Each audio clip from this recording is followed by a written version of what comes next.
care. I don't care. You do, deep down. Deep down, everyone cares. Deep down, I don't care. Deep down, I couldn't... If there was a fight, you'd care. There is a fight. Has there been a fight? Outside Man United, there's been a fight. Oh, outside? Well, there's no cameras outside. Your accent has suddenly got very strong. Sorry. That's better. There were cameras outside. It was on Sky News. What? Oh, I watch BBC, man. All right, man. Well, Sky, that makes sure, man. Oh. But we have to watch Sky because they might be taking over... Really?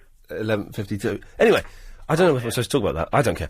But I honestly, deep down, I really don't care about the football. Well... The Chelsea match is out of the sorry corner... to have wasted your time. The Chelsea match is out of the corner of my eye because Clive is next door watching it. Oh, yeah. But yes, you have wasted my time, James, yes. Well, I apologise. Not really. Don't apologise if you don't mean it. Why not? All right, do apologise if you don't mean it. Okay, I apologise, but I don't mean it. There we go, good lad. James, thank you for that. Good day. Oh, we started off on such good terms. He left a very, very unhappy young man. Tammy! Hello. Hello, Tammy. How are you doing? I'm all right. Good. I caught the end of the story about the woman that pooed in a carrier bag or a bag. I believe it's a fable, not a fable, a parable from the Bible. The woman who pooed in a carrier bag. Well, I must be one of those women because... Oh, jeez. Yeah, this is the most terrible story. I really don't know why I rang up, but it's awful. But I had a really bad upset stomach for about 2 weeks. And I drive a van for a living. Right, already this is hideous. Go on. Indeed. And I got caught short, basically. And I was on my way to a customer's, and I thought, oh, they're one of a regular drop, so I thought I'd use their toilet. But I got stuck in a bit of traffic, and so I just pulled over. And I keep carry bags in the side of my door, just for litter and stuff like that. So I grabbed a couple of those. I jumped, and some napkins, I doubled up on the carry bags and the napkins. And I jumped in the back of the van. Am I boring you? Oh, my God. I'm just trying to make this a little bit more palatable. I jumped in the back of the van and I locked all the doors and I got internal lighting. So, What inside? How did you get that fitted? Well, it just came with the van. It's in the van. I thought you meant you as a lady had internal lighting. I do apologise. Sorry. And wow, internal lighting. Anyway, so I've sort of like prepared everything and I've squatted down and and I've done the deed, and all of a sudden I heard all this clanking outside, and I thought, oh my God, because I parked on the yellow line, I thought they're going to tow me. I thought they were going to tow me. Anyway, so I did the deed, and it stunk to high heaven. Horrendous. I was really ill. So anyway, so I wrapped it up, and I'm thinking, well, now where can I put this carrier bag of poo? And anyway, I did the collection, and it was in Park Royal, actually. What was the clanking noise? Well, I don't know. It was obviously just a vehicle going past. Oh, okay. It might have been a skip van or a skip lorry or something like that. But I just had visions of them picking me up and towing me while I'm in the back of the van. You know when you pulled away after doing the deed? Yeah. Did you leave skid marks? I couldn't. I do apologise. I could not resist. Carry on. No, that's very good. And so, now where can I, get rid of this bag of stuff?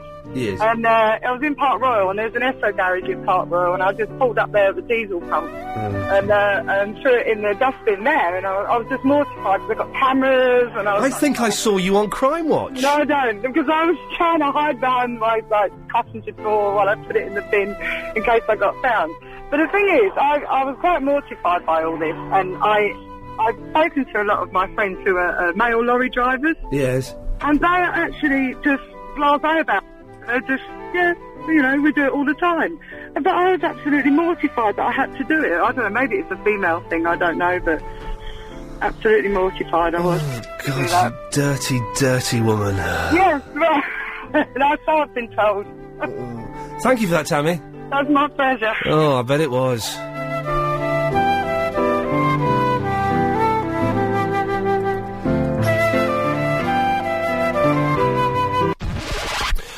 It's the Verinder impersonator.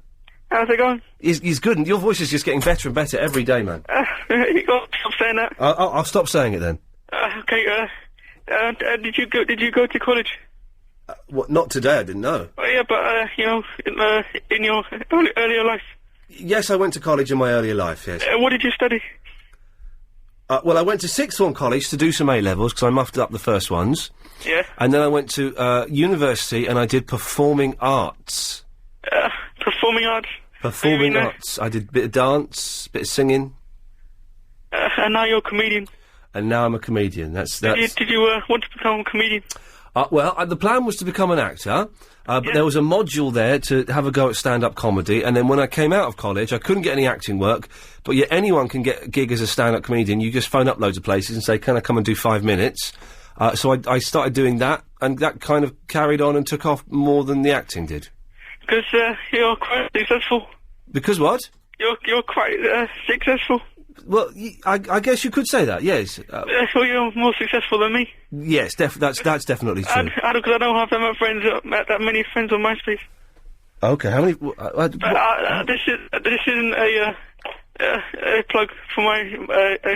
Good. My Anyway. What's this got to do with... Guitar Hero 2 is out for the Xbox 360. Fantastic, that's a game. Have you seen that game, Chris? No. You get a guitar... Okay, it's not a proper guitar, but it looks like it. It's got buttons on it. I'm talking to you. Hang on, mate. And so you play the game, and it's like rock songs come on, and you've got to play the solos on the guitar. It's fantastic. Is it remoteless? It's remoteless, and you just press the buttons in time with the music, and it's fantastic. Brilliant. If anyone wants to send me Guitar Heroes 2, then... and Chris... And a bonus copy. And a bonus copy to Chris, then please do. Yes, Verinder impersonator. Because I'm thinking of doing a course in web design. Okay. Because my dad did it. Right. Recently. Yeah. And I think it would be good. Okay, well then go and do that. But because the main objective in all this is to become an engineer at LBC. Oh. So, is web design the right direction? Not to come and work at LBC, because... No, become an engineer. Is that a good step? I wouldn't have a clue. Well, give me a clue. I haven't got a clue. Does Chris have a clue? Probably not. Chris, have you got a clue? No, I'm fresh out. Sorry about that. Is Helen there? No. I have no idea what that was about. Helen isn't here. I'm pushing the button tonight. And, Chris, got to say, in terms of button pushing, pretty darn smooth tonight, huh? Best yet. Best yet. Absolute best yet. Catherine is in Lewisham, of all places. Hello. Hello, Catherine. Why have you stopped saying the Lewisham and the Wood Green? Well, do you know, I don't know. Because I quite like that. I thought that was quite endearing. Oh, well, shall I start saying it again? Yeah, I think you should. I tell you what the thing is, I've generally stopped saying where people are calling from full stop. Oh, I see. And it's a novelty for me to say Lewisham. But yes, I will start saying the Lewisham, definitely. very good, very yes. good. Yeah. Very good indeed. Well, I'm calling in to continue the revolting stories about defecation. Do we have to? Hang on, I need to get some music that's going to make this slightly more bearable, because this is absolutely hideous. Hang on a minute. Let's, I believe in miracle. That's not it.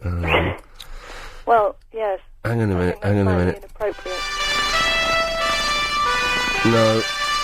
I'm in the wrong folder. No, that's, oh, hang on a minute. Oh, itchy nose. Itchy nose, which means I'm going to get a surprise. No, that's a clock ticking. Oh, that's nice. There's Michael Jackson. Okay, Michael Jackson, are you? Oh, it was quite smooth, though. Oh, hang on a minute. How about this? Away you go. Well, this doesn't actually concern me, but I have a friend who went to India, and unfortunately came down with... Hang on a second. We got because you were so long there choosing the music, Catherine, in the Lewisham. Oh, it was me that was choosing the... Yes, it was. We'll have to get this story after the travel now. Yes. 0870 9090 973. Stay tuned. The lady's going to talk about poo. That's what I've sunk to. Sorry, Alan, I like to come to you with something a little bit classier than some mucky old broad talking Quite about right that. too, So yes. do apologise. Let's Okay. see if you can rise above it and give us a good travel report. I'll do my best. The motorway's looking okay. OK, Catherine, let's have your story about poo. Well, I have this friend who went to India, and he came down with a particularly bad bout of, I think it was dysentery, which means that you need to go to the toilet quite badly. And he was on a public bus on a road in India, and he couldn't control himself, and unfortunately he did poo himself on the bus. But the way that the locals dealt with it was just to move out of the way and give him a little bit of space. But they didn't seem to think that it was anything particularly unusual. I thought, wouldn't it be nice to have a society where we just wouldn't be too bothered by poo and people pooing and the like. And then the story that you told about your BBC experience would be less shocking. You're sick. You are sick. It's perfectly natural. Everybody does it. Why is it such a taboo? Because it's not a taboo. Good point. But we don't want to have that rubbed in our faces, do we? Yeah, but I mean, like the woman who was talking before about pooing in the back of her van. She was mortified with that. Yeah. I have other friends who... Because it's dirty. It's dirty and it's bad. Yeah, but who told us that, huh? My mum. Well, there you go. I hate her. Well, but I love mums her. have a lot to answer for. I love her, really. Well, it's a love-hate thing with mothers, I think. Well, yes, it's all love with my... no, she won't be listening now. She's watching telly. It's a love-hate thing, definitely. Catherine, thank you for that. He went back to... I'm assuming he went back to his hotel and cleaned up, did he? I'm not sure, actually. I don't know whether he just sort of washed his bum in a river or something. I'm not sure.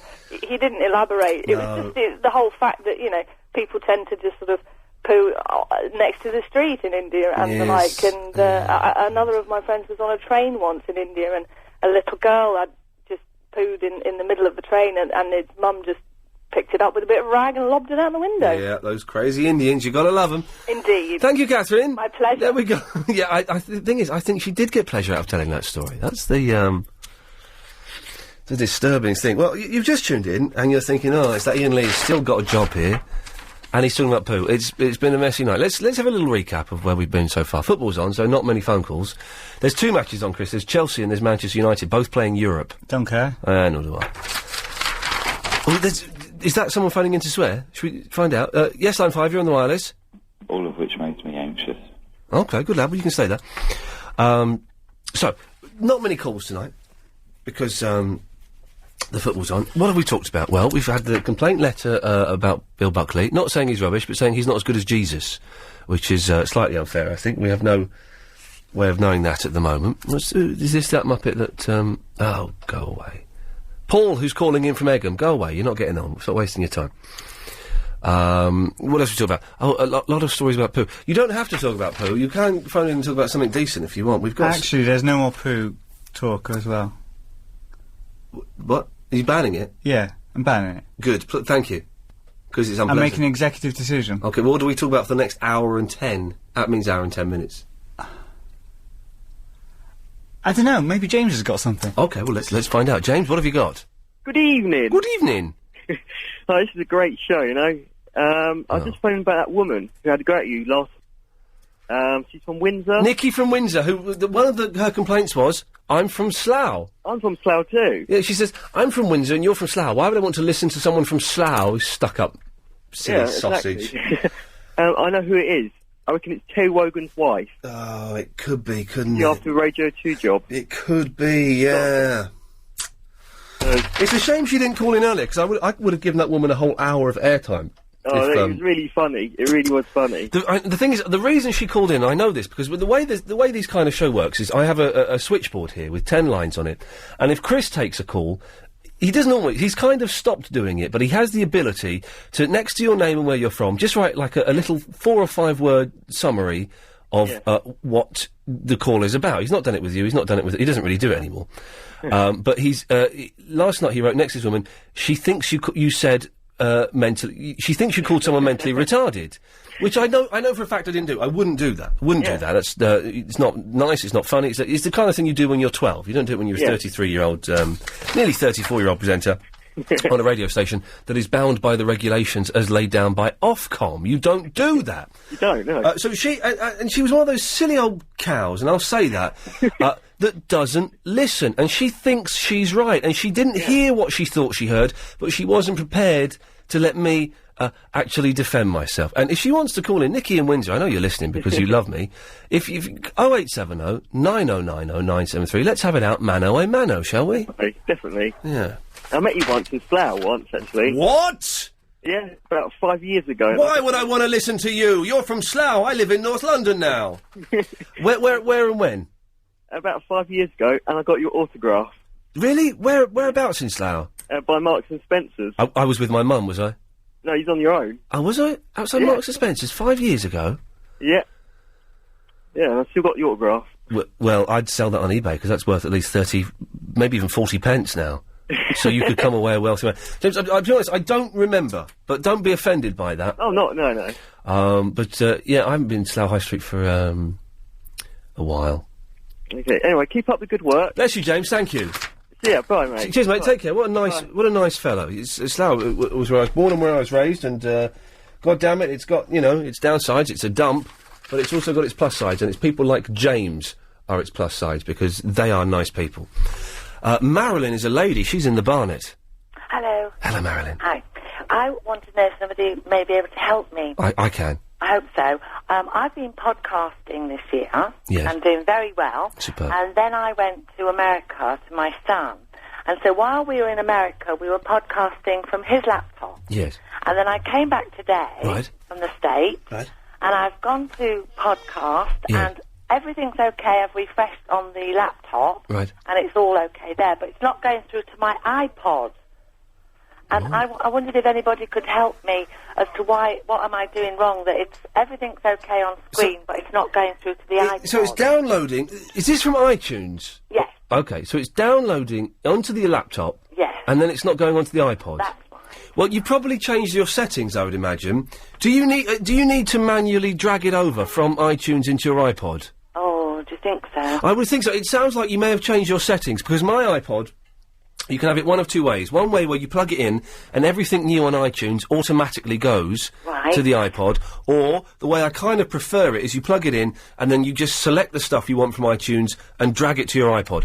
I would suggest you do that. You plug it in, get the podcast shows that you want, click them with your little left button, I think it's the left button, I'm not sure, and then drag it over to the iPod and drop it in there. Oh, thank you. I would imagine that would work, but I struggle with the whole iPod things. No, because normally my son's here, but he stayed over in America and he always does it for me. He doesn't love you anymore. No, he's studying out there. Oh, okay. He's growing up. He's becoming a young man. Yes, he is. Big young man now. And so I'm left to do it now. Now I'm going to miss it all, aren't I? Well, Marilyn, are you able to have a go at it tonight? Yes, I'll do it. I'm sitting with it now, so I'll try it now. I tell you what, I want to go to some adverts. Try it now. We'll come back to you after the ads. Oh, thank you very much. Speak to you in a second. Are you a healthy or asthmatic? got Anxious on the line with us. Good evening, Anxious Man. Okay.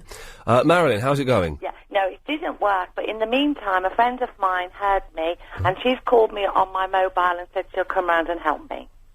Really? Yes.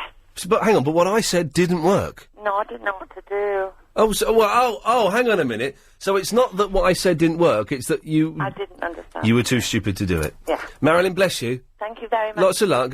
Silly sausage, isn't she? There we go. OK. 0870 9090 Now, Chris has racked up some kids that we're going to rattle through before 9 o'clock. So, Floss, you're the first under 18. No. Sorry? I'm not under 18. OK, well, let's try... Luke, are you under 18? Yes. Away you go, Luke. This is Luke and Tom. Luke and Tom, and Laura's there as well. Hello, Laura. Hiya. Under 18? Hello. No. All right. Dozy Michael. Huh? How old are you?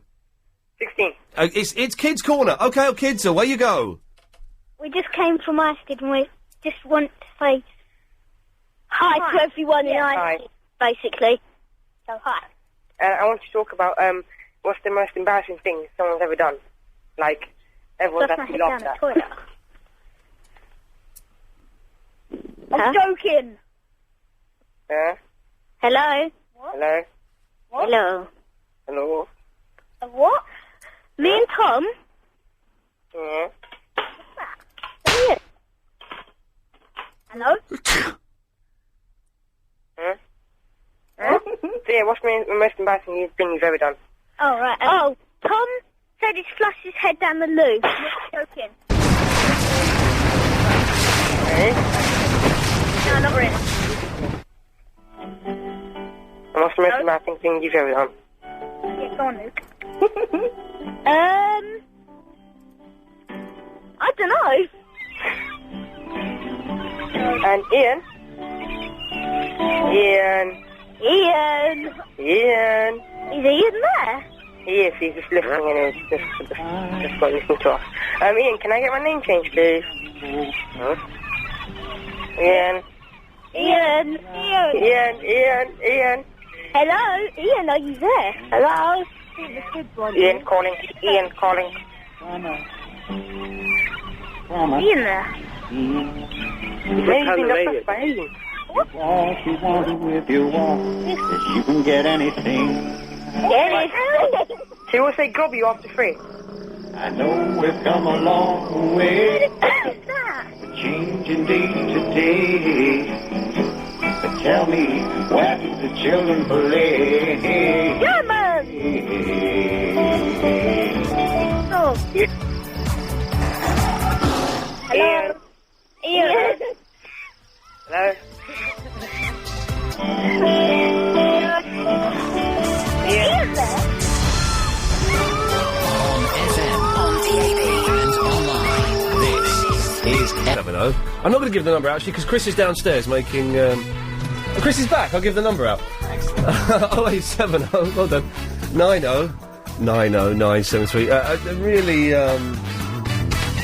not my proudest moment in broadcasting this evening. It's been a dirty, dirty show. It's all down to you.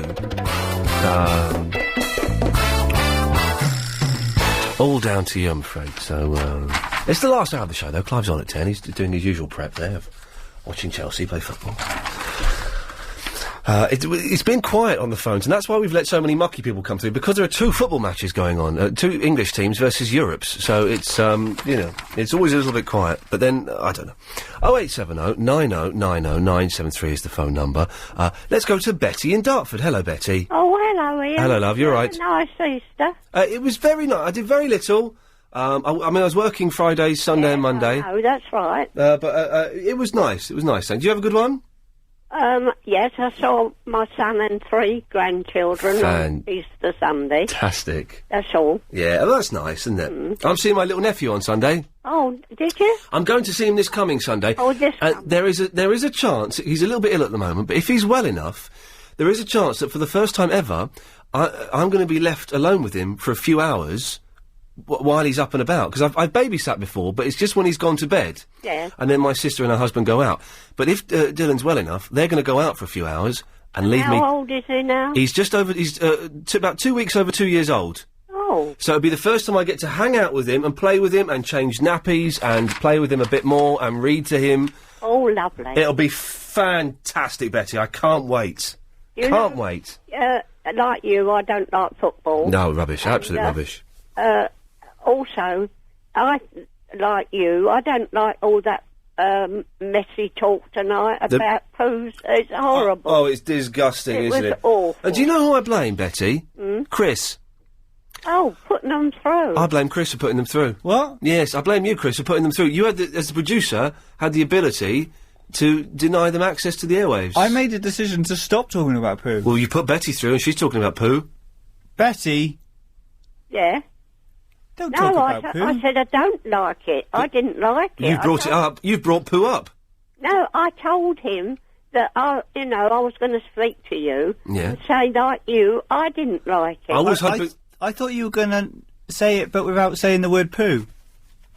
Oh, well, I've got to say it to Iain, haven't I? I was hoping that between 9 and 10, as a warm-up for Clive's show at 10, we could have a poo-free hour. But, Betty, you've come on and you've just brought poo up. Oh, it was because you said that it was a dirty bit, all that, and I'm agreeing with you. But you've brought it up again. We were trying to ignore it and move on. Well, he didn't tell me that. Well, Chris, I blame you and I blame Betty more. Oh, well, anyway. Yes. You know that, young boy that I know you cut him off. Is it he wanted to be an engineer? Is he a little bit backward, or does he speak slowly like that? He was talking to you. Oh, I think he wanted to be an engineer. He was going to go to college, wasn't he, and learn web design? Yeah. And sometimes I don't get all he says. He speaks a bit, Well, he's the Verinda impersonator, which means he's doing an impersonation of someone who's doing an impersonation. Oh. So, that's how he speaks. Oh, I see. Yeah. Oh. Don't feel sorry for him, though. Oh.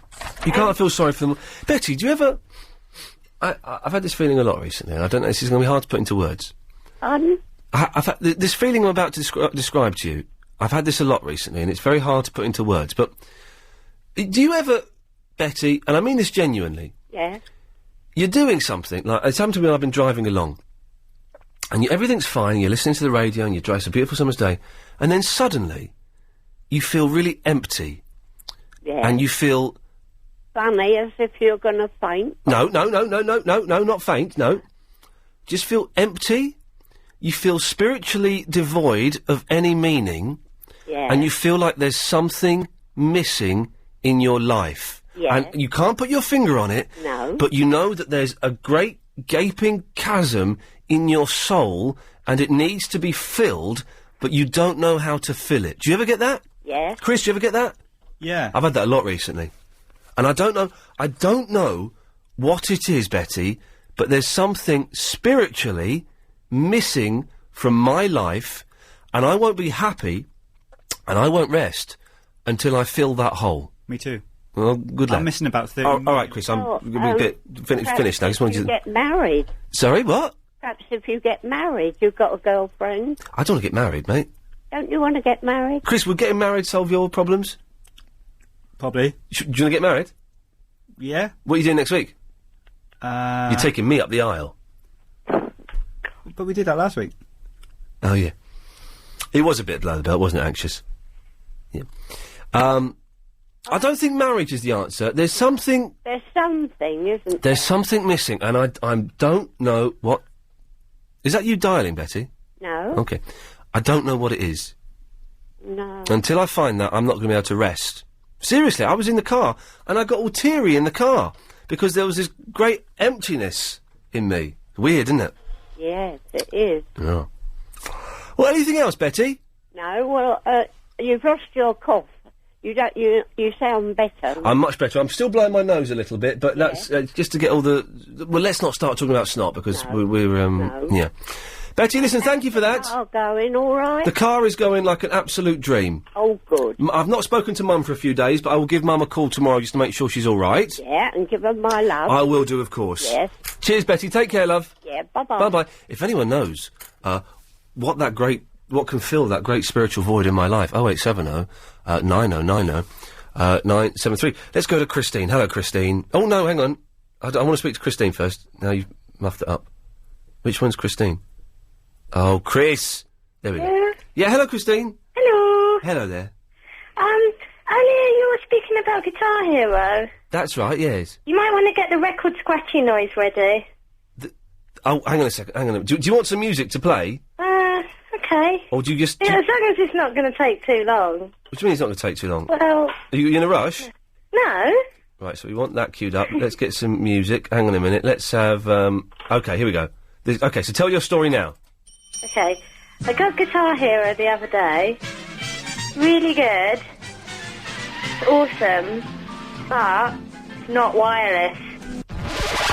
What? It's not wireless. You're having a laugh. No, the wire is totally connected to the guitar. Is it on... Was this on the Xbox 360? Yeah. Oh, dirty.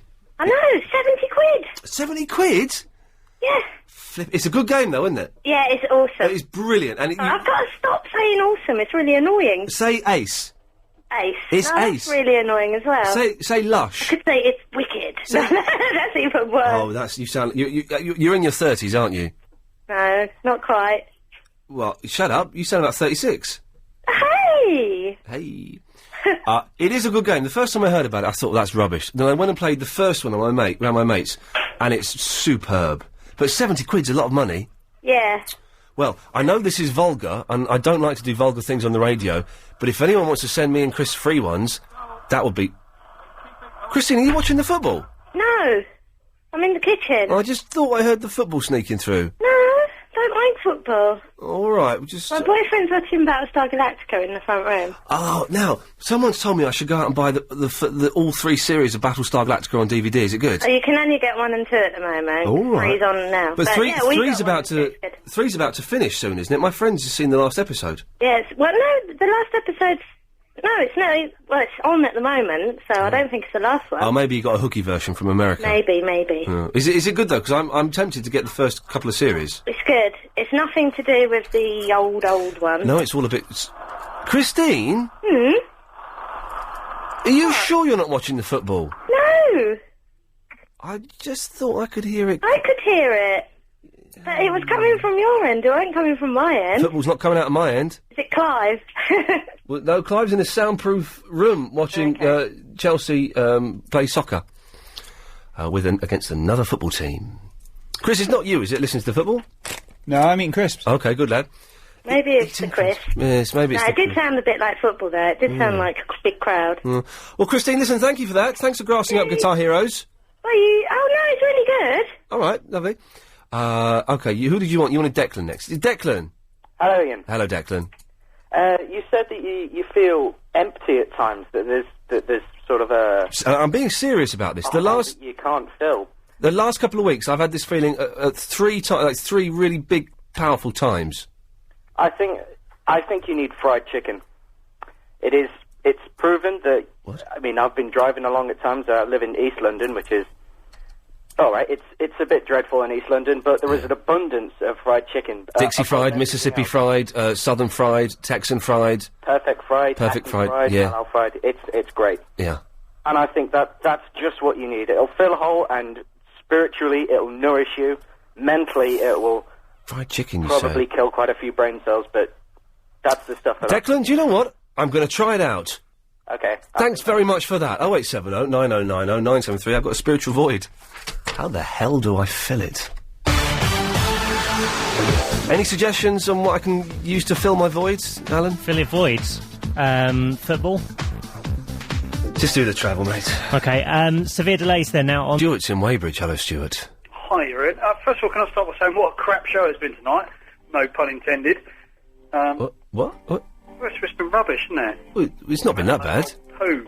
It's not been that bad, Stuart. I suspect it's about to go downhill in the next 2 or 3 minutes, but it's not been that bad. Well, I just... What's been missing from it that you'd like to have more of? No content, is there? It's just no content. It's just a load of old people ringing up and saying how their arse is falling out. Right, but that's... Apart from the arse bit, that's pretty much what the show is like... Oh, hang on, it's 10cc. Concentrating on truck and right. That's what the show... There is never any content anyway. It's rubbish. Absolute rubbish. I've never listened to so much drivel in my whole life. It's absolute pants, mate. But I don't know how you get paid for it, Ian, to be honest with you. Oh, I get paid very well for it. That's the beautiful thing.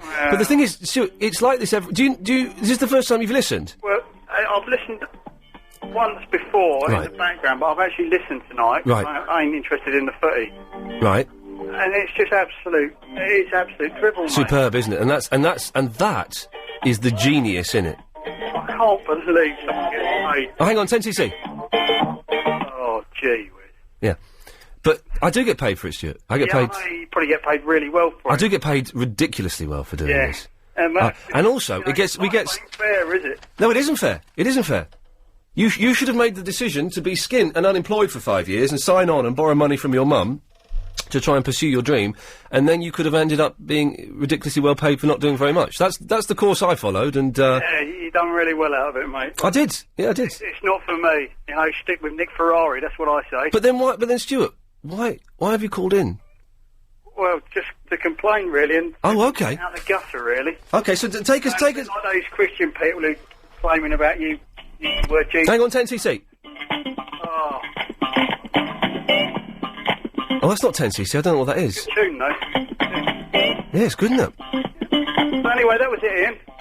Okay, well, can I just say you're the first person to use the word arse on the show, so you've brought us down even further, but thank you for that. Love you loads. See you later. Well, yes. Is this Shaft? No, it's, Car Wash. Dun, dun, dun, dun. Was he seriously phoning up to have a go then? I couldn't quite understand, Well, it wasn't about that when he phoned up originally. Well, what was he what did he tell you he was calling up for?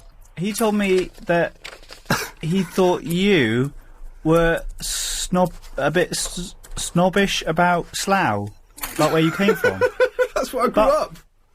I grew up on a council estate in Slough for the first 11, 12 years of my life. But I don't understand where the snobbery part of it is. I tell you what that gentleman was. He just had... There's something bugging him. He's got the void. I know what it is. Go on. I think he's annoyed that he doesn't like football. Exactly. All his mates are watching football. Yeah. And he's got no one to talk to. He's got no one to talk to, and so he's decided to take his anger out on me. And we could talk about Iran. We could talk about the cowardly sailors that have sold their stories. Everyone's done that. But we're not allowed, because Nick did it this morning. Nick did it at breakfast. You're absolutely spot on there. Well, it's sad. It's a shame that gentleman isn't digging it. But if you're listening, friend, try listening to Clive Bull at 10 o'clock. Maybe you'll like that more, because that's actually quite a good show. Alan. Well, if he's never heard so much drivel in his life, he's never listened before, has he? Well, exactly. We've had much more drivel in previous shows than tonight. Yeah. And the rest. And the rest. And then some. We did a show a few weeks ago. I didn't think you could cram so much drivel into 3 hours, but by Jove, we did it, Alan. You did it. You proved them all wrong. Oh, they said he couldn't get any worse, and he does every night. So what are they complaining about? Every single night we just bring it down. That's a little bit further, God damn it. What can I do for you, sir? Speaking of which, I know someone who can take you up the aisle and fill that void for you. Okay, go on then. Well, can I be your decadence in the desert correspondence while I'm in Palm Springs for the next couple of weeks? Well, it's so boring. Hang on a second. We haven't done correspondence for about 6-7 months. Yeah, so? Hey, what the hell? Let's bring it back. Yeah, because, you know what? It's time for the daily 5:38 Daily Correspondent Update. Brought to you every day. Daily. Give it, Alan. Well, the biggest problem I have is in Palm Springs, you have to be really dirty and decadent because the TV is rubbish. I have 900 TV channels over there, and you know what the best thing I can find is? What's that? Reba. What? Seriously, everything is just garbage. And I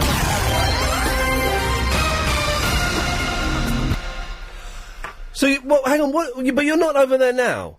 No, I'm going over on Thursday. What are you going over there for, work? No, I have a house there. Oh.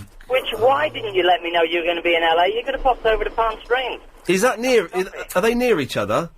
If you drive like I do, you can do it in 2 hours. Oh, 2 hours. See, a 2 hour drive in America, they consider that nothing. That's a day for me. I'm not... Well, No, that's like a half-hour flight. Just jump on a plane. They treat them like buses between LA and Palm Springs. They do, I suppose. They do. Yes. real, yeah. Well, I'm not going to LA for quite a long time. I don't. Oh, think. LA sucks.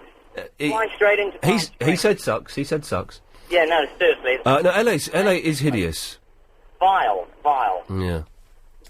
Okay, so Anyway, yes. yeah, I want to know why when I'm in England I spend every almost waking hour I spend watching television. I watch really good American television. Yeah. And when I'm in America, I can't get any good American. Oh, I know how this works because I've often thought about this. And all the American television, apart from Everybody Loves Raymond, in this country is fantastic. And you've got to remember, we probably get like less than 1% of American television's output. We only get the creme de la creme and some guff that there's a weird thing where if a TV channel buys one show, you have to kind of buy a rubbish show as well. So we only get the cream of it. When you go over there and watch, I can't watch television in America because they put the ads in the weird places, because they split the programmes up weirdly, and because most of it is absolute tosh. But it's getting like that here with the adverts, because do you watch Desperate? Desperate? What? Desperate Housewives. Oh, you don't abbreviate it to Desperate. Do you watch Desi Housey? No, I don't. I don't. Well, seriously, if you do watch it, the ad things are exactly the same. You get the credits, boom, you've got another set of ads. Well, what they do in America, which is I've seen it so many times, but it still blows my mind, is the programme will sort of end, they do the adverts, and then it comes back and they show the credits. That's right, yeah. It's ridiculous. They have no... Yeah, most of the stuff over there is absolute guff. And the only thing that makes me feel good is, you know what we traded back to them? Go on. Benny Hill. Benny Hill. They love Benny Hill. And Are You Being Served? Yeah. And they talk about these things as if, I think the most recent thing they've had is, that Mrs. Bouquet thing. Hyacinth Bouquet. Oh, yeah, they love... I mean, but fair play, they do love stuff like The Office and, The Office. But yes, they all that rubbish, old-fashioned, 70s, 80s BBC sitcoms, they think that's hilarious. There's a brilliant episode of The Simpsons where he's watching, a British channel in America. It's like Thames. Yeah. And they have a spoof on a British sitcom. And I can't... Oh, there's a word in it I can't say, actually. It has the W word in it. Mm-hmm. But yeah, they do think, yeah, they do show all the quaint old sitcoms over there. But it is so hard to watch television, though. Yeah. Because every area you go to, like the main channels are on different numbers on your TV. Yeah. And then you have to go to one, which gradually scrolls round, and you realise what you want's on channel 69. You get round there, damn thing's finished, or it's on an ad. Alan, do what I do. Just subscribe to the mucky channels in the hotel room. I don't have a hotel room. Certainly not on the HOAs that I pay. I'm not getting porn. No. Alan, listen... I just go down the road for that. All right, so thank you for that. Good luck. Oh, we lost it. Good luck. 08709090973. You all right, Chris? You put a really weird face then. You chomping on a crisp? Yeah. Okay. That's not going to help your mouth ulcer. It's going to make it worse. It's hurting already. Okay. Julia is in the Chiswick. Hello. Hello there at last. God, it's been a long time. I've been wanting to speak to you since the day I was born. And you realise it's been 2 years since I lifted the phone to call you. I was the caller who said I needed Valium. Oh, hang on a minute. Yes. Hang on a minute. I might still have your, Julia complaint. Hang on a minute. I am. And I have never, heard such drivel from him. Hang on. And I just wish they'd get rid of him. Oh, no, that's not rubbish. And I just wish they'd get rid of him now. Because he's rubbish. That's you. No, that's not me. That's you, Iain, Julia. I never say get rid. It's not in my vocabulary. It's you. It says Julia complaint on my computer. That's not me. I remember just saying I needed Valium. My vocabulary. It says Julia. Who's Julia? Have you got your radio on? No. I remember just saying I needed Valium. My vocabulary. That's me. Julia, have you got your radio on? What's going on here? No. I remember. That's me. Okay, you switched it off. Good. Right, Julia. That was me, yeah. Yeah, I know. Now, I got a thing for you tonight. Now, I listen I've become a regular listener. Yes. I listen every evening And I love your show. I love you too, baby. No, but I really do. I I love think I've begun to appreciate your sense of humour. get it I think now. you're funny. But there's one thing I can help you with. Okay, we've only got 40 seconds. Okay. You know the void you're feeling? I'm feeling an empty spiritual void. Exactly. You know what it is? What? It means it's an indicator that you have a borderline personality disorder. You know what it is? What? It means it's an indicator. And what does that mean? Turn your radio off, Julia. What does that mean? I haven't got my radio on. Okay. It means it's a psychiatric job. Oh, God. Am I a fruitcake? You have no. But you have a void. You feel empty inside. Yes. I have that diagnosis. Oh, God. So Julia, in 10 seconds, what can I do to cure it? You can't. You just got to deal with it. Oh, brilliant. Thanks very much for that. I'm screwed. 0870 90 90 973. We'll have some more of your calls after this. People everywhere keep on... Chris is bringing me a live read that he forgot to give me last night. Look. No. Clive got all excited because they scored a goal then, do you see? He punched the air. Did he? Yeah, he punched the air. Oh, he can hear us. Oh, he can hear us. Nothing, Mr. Bull, nothing. Blimey. Right. It's the last day of our LBC How Low Easter Auction Special. You could win an awesome high-definition package, a 42-inch Samsung HD Plasma TV and a PlayStation 3. The auction closes tonight at 11:30pm. The lowest unique bid wins in How Low, so you need to make the lowest bid in pence that no one else matches by the end of the auction. To bid, text the letters LBC, followed by your bid in pence to 88821. Yeah. The auction closes at 11:30pm tonight. Bidders must be over 16. Bids cost £1.50. Standard network rate applies and do have a limited number of bids. See lbc.co.uk for full terms and conditions. Yes, Kevin. Hi, Ian. Yeah, funny enough, I've been suffering from pigeon flu, and I've been... Well, I've got to the age now, I'm middle-aged now, I thought, I've never seen this country, and... You've never seen this country? I've seen parts of it, very briefly. Anyway, I was down by Romford, and I bumped into a Scotchman. I think he was Scotch, he was wearing this dress. He was Scotch, anyway, yeah. I said to him about my illness, and he said, Arcanunti. I said, well, Chuck. He said, have you ever tried Scotch mist? I said, no, not really. And he said, well, I can give you a couple of bottles for a tenner each. Well, I thought, well, there's a bargain. And the red Scotch mist in my life. Anyway, I said, well, I'm not going to Scotland for it because they're all funny up north. I'll meet you at the Boulder. That's what, 18 a gap. He said, no, I'll give you a couple of bottles for, say, 30 quid. Which I thought was a bargain. What do you reckon, then?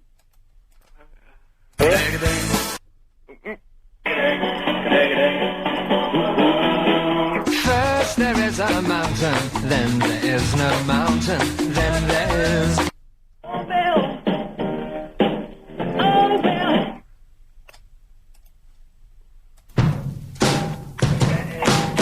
Bring it on, bitch. A mountain, then there is...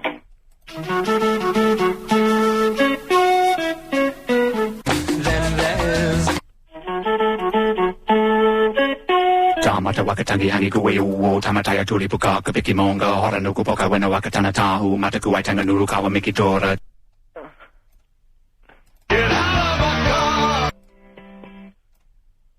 I'm gonna be where the lights are shining on me. Like a rhinestone cowboy. Come on and jump in my car.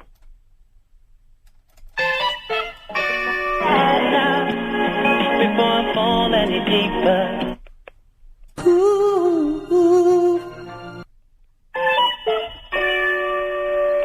Sorry, Oliver, can I help you? Yeah, hi. That was Grange Hill, wasn't it? That last one? No. No, I didn't play that. No, I was playing this. Anyway. Yes. first time caller, and the first time I've heard your show this evening. I'd go and get it again. Oh, I don't know what that is. Okay, well, are you going to phone in and complain like the other fella did? No, not at all. Okay. I was actually wondering why he bothered. Oh, hang on, sorry, I'm having a... Right, hang on a minute, sorry, I'm just having a... Here we come. I'm having a battle with the anxious man. Here we come. Walking down the street. The one we meet.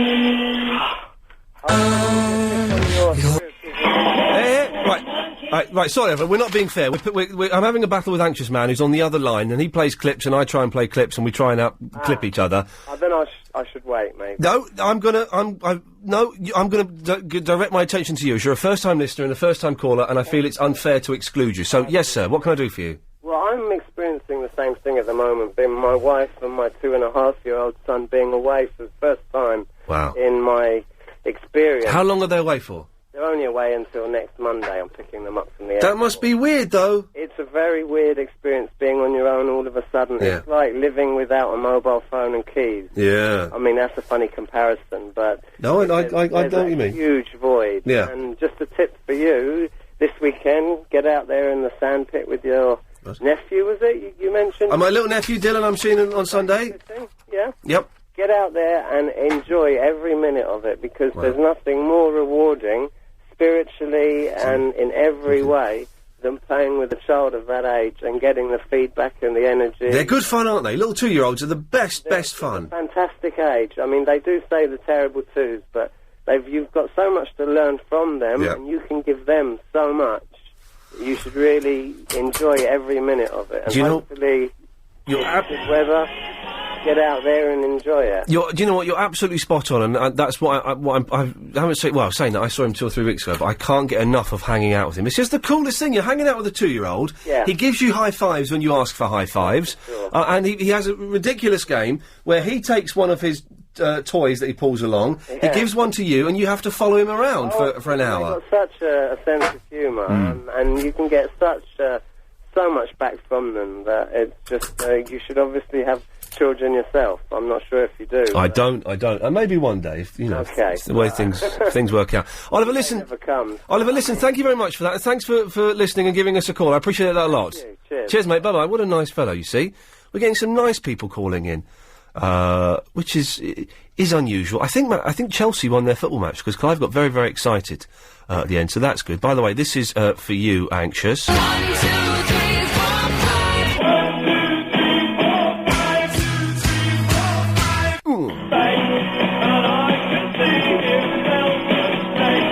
'Cause I've got... 1, 2, 3, 4, 5.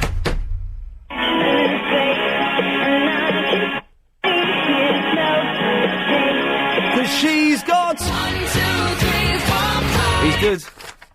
Okay, well, he's good. Yes, Stella. Oh, hello. Hello, Stella. How lovely to speak to you. How delightful to speak to you. Big fan. I'm a big fan of yours. No, this is a genuine thing for your void problem. Yes. You like decide you're going to sell your flat, right, and buy a flat.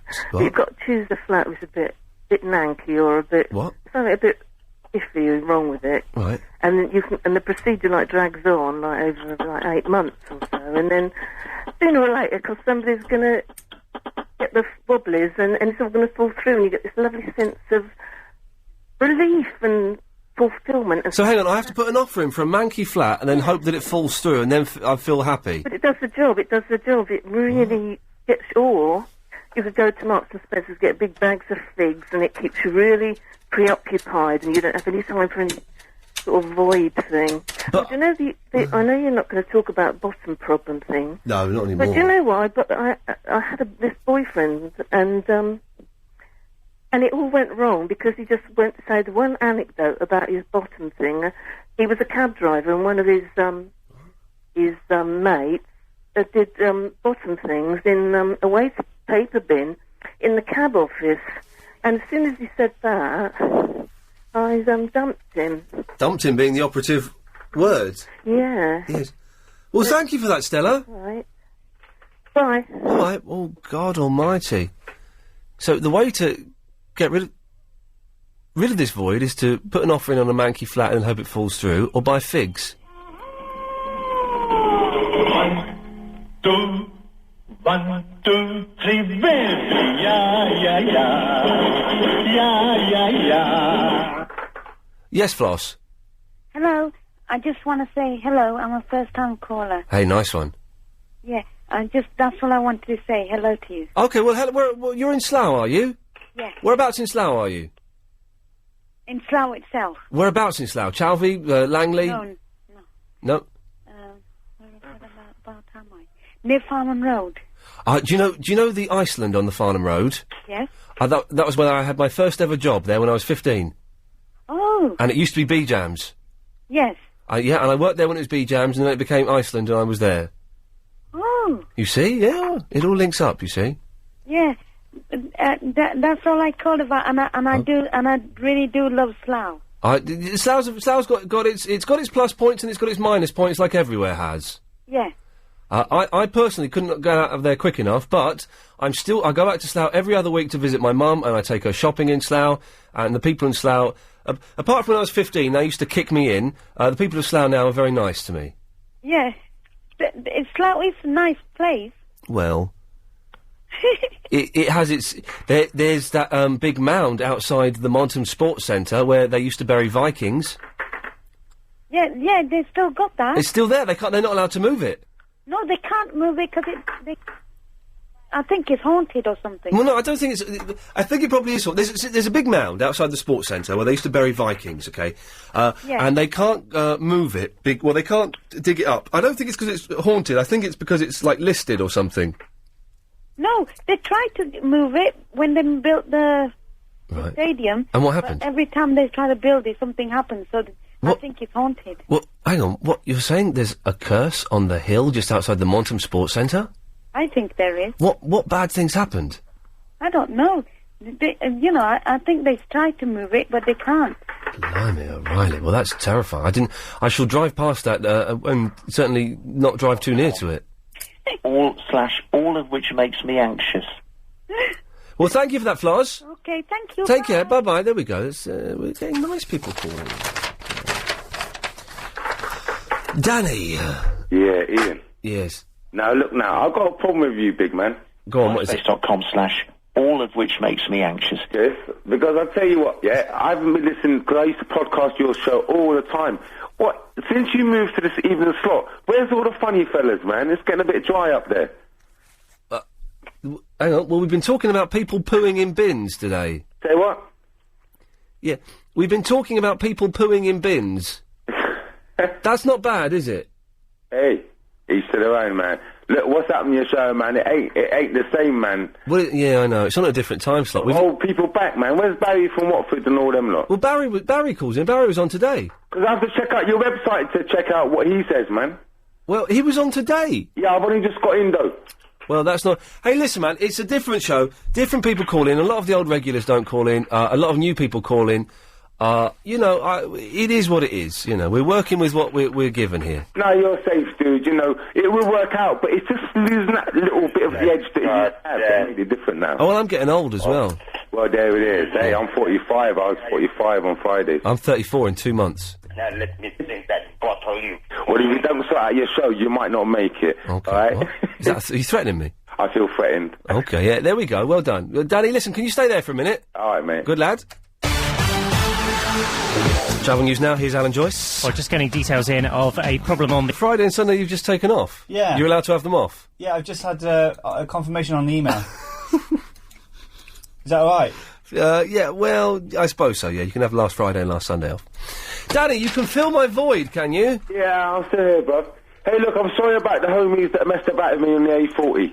But, you know, stuff happens, right? You sorry about what? No, you know, there's an accident on the A40 at Norfolk. What, on the travel just then? Nah, yeah, and I told them, if I told them once, I had to get out of the car.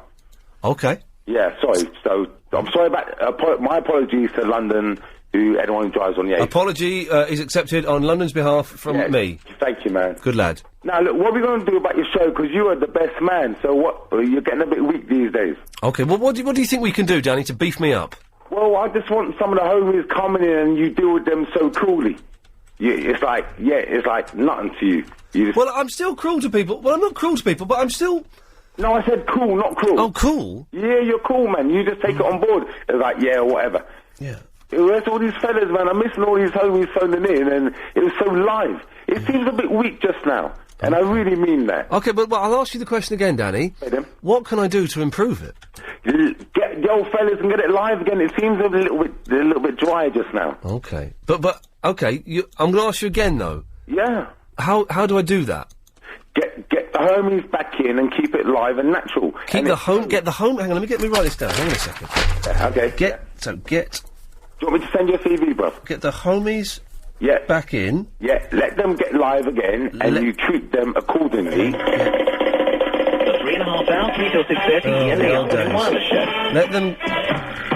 Thank you, Anxious. Let them get live again and treat them. You're doing it already. Let's have more of that, man. Okay, well, that's not me doing that. That's Anxious Man. Treat them accordingly. So, okay, so hang on. This is how to make the show better. Aye. Get the homies back in, let them get live again, and treat them accordingly. Okay, and if I which makes me anxious. At times unbearably so. There it is. And so if I follow those instructions, I reckon you're gonna kick ass again.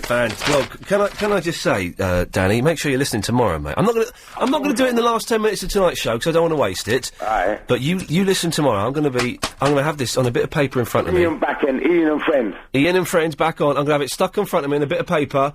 Get the homies back in. Let them get live again and treat them accordingly. And that's how we're going to do tomorrow's show, Danny. You're the Don Gaga. What? The Don what? Don Gaga. I'm a Don Garda? I don't think so. Danny, thank you for that. Yeah, man. Yeah, what the flipping that was that fruitcake on about? Let's have Philip, shall we? Philip in South Norwood. Oh, good evening, Ian. In the South Norwood. Yes, in the South Norwood. The bit on the travel about the works in Croydon on the old tram link, it looked quite major when I was in Croydon. Oh, really? Maybe they're digging it up. Well, they are actually. They've got it all blocked off and... it looked like, they were working on the actual track itself. I was in Croydon last week at the Fairfield Hall. Yeah, I was going to ask you about that. What, did you go by car to get there? I drove by car. It took me 2 hours to get there from Slough. Wow. Because there was traffic everywhere. And it was on the M25 and there was really bad traffic. So I said, Tom. 4-3. The Yankees over Baltimore 9-4. The Dodgers over the Mets 9-1. Tonight it's Toronto against Seattle and Florida against the Mets. More news soon. Pass it on. It's quite a good place, isn't it, the Fairfield Halls? Was it in the main hall? I don't know. I think it was in a big hall. Yeah, that is the main one. It wasn't, and it was. I don't think it was in the biggest hall. Yeah, that is the biggest. Yeah, I think you'll find it because then you've got the Ashcroft Theatre, which is where they put the plays on and everything. Yes, it wasn't that. No, it was probably the main arena where Steve Allen was on. Possibly, yes. Chris, sorry, mate. Could you just shut up? Oh, what's he saying? He's just folding paper really noisily. I'm packing up. Could you do a little bit quieter? We've got 9 minutes to go, mate. Thank you. So you didn't go on the trams? No, I didn't go on the trams. I was driving there, and I think I went in the bus lane. So I'm waiting for a ticket to come through because I was kind of late and I couldn't find it. And I couldn't work out how to get there, so I went up a bus lane. Oh, right. It is. Chris, I'm really sorry, mate. Can you do that Velcro a little bit quieter? All right. It's just one. Just do it quickly. Thank you.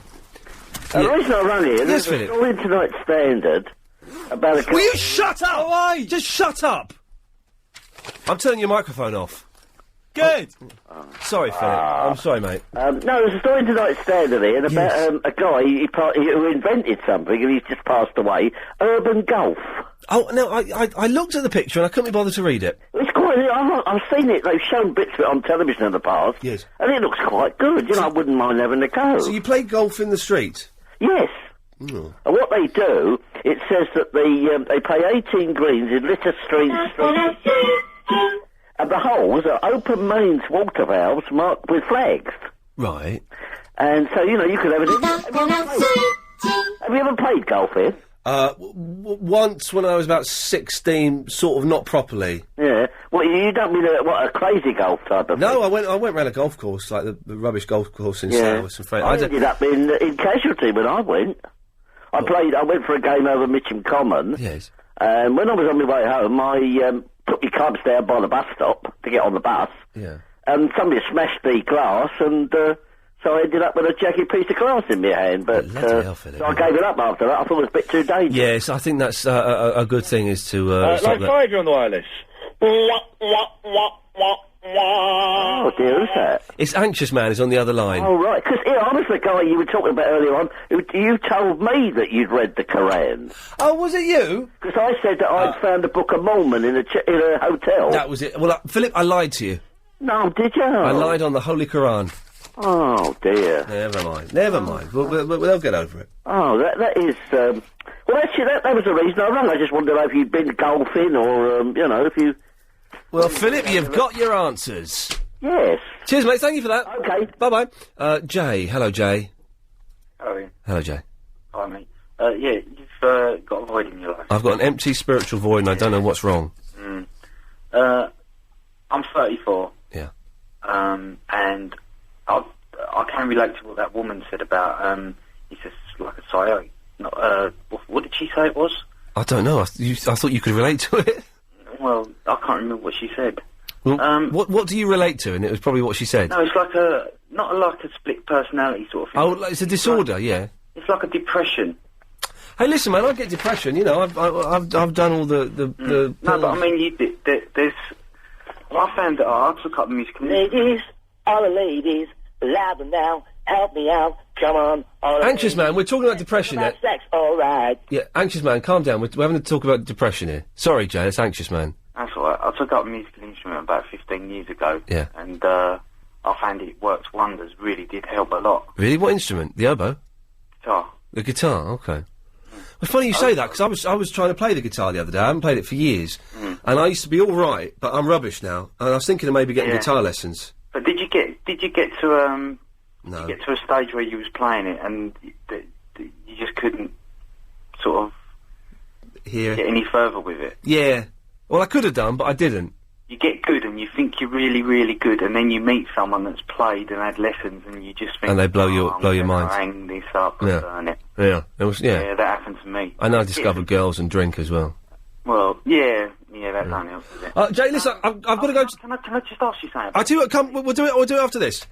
It's always a good idea to get an expert. Yeah, a little while ago I bought a PSP. Oh yeah. Really good bit of kit. It's a good bit of kit, yeah. Yeah, it's when I bought it, it was the 2.82 version. Oh right, yeah. A little bit geeky, but I know what you're talking about. Yeah. Yeah, right. Well, what I've done is I didn't know it had Wi-Fi on it, so I flicked the Wi-Fi switch on. Yeah. Went to scan. Yeah. Scanned porn. Someone in the area who's got porn. Broadband wireless with no Protection. No password. Yeah. Yeah. Okay. So I just clicked straight on it, and it took me to a site Porn. to say update to the 3. Yeah. Okay. Well, yeah. Version. Yeah. So I've done this because there's other games that are coming out. Yeah. And it stops pop up in the game. Okay. Blah blah blah. You get to the interesting bit. Right. My mate's got one. Right.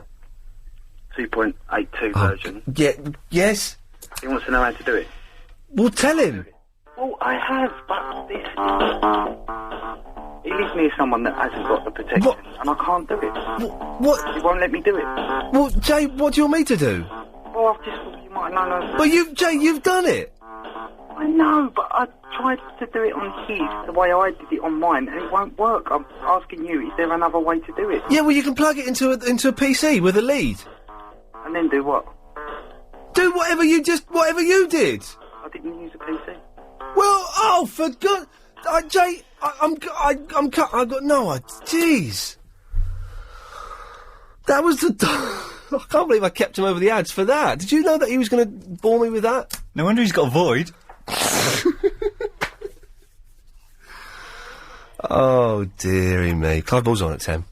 That'll be good. That'll be worth a listen to. If you just tuned on because the football's finished, you think, oh no, Ian's still on.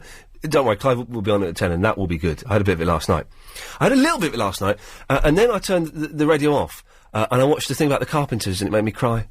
Karen Carpenter made me cry. She was beautiful when she was young. Yeah. Really, I sort of fell in love with Karen Carpenter a little bit last night. She was beautiful. I saw the Carpenters once. Did you? Yeah, oh, yeah. They were on Swap Shop, and I was in the audience, and they gave away an Astro Wars. They're coming to London. Sorry, Daisy Michael, what? They're coming to London. The Carpenters? Yeah. Where? I know, I saw out today. They're coming in July. The Carpenters are coming to London in July? Yeah, to do a live gig. What, Richard and Karen? Oh, I think it's 4. I saw 4 of them today on an ad. Oh, 4 of the Carpenters are coming? Yeah. Oh. I saw a poster anyway. Oh, fantastic! All 4 of the I never thought I'd see all 4 of them again.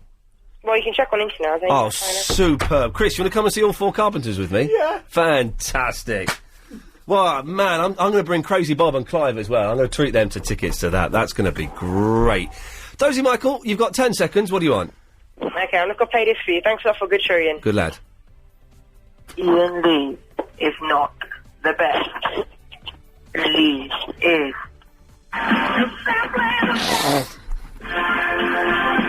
What is this?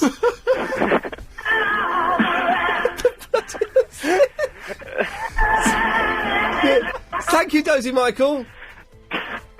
What the hell was that? Clive, what's next?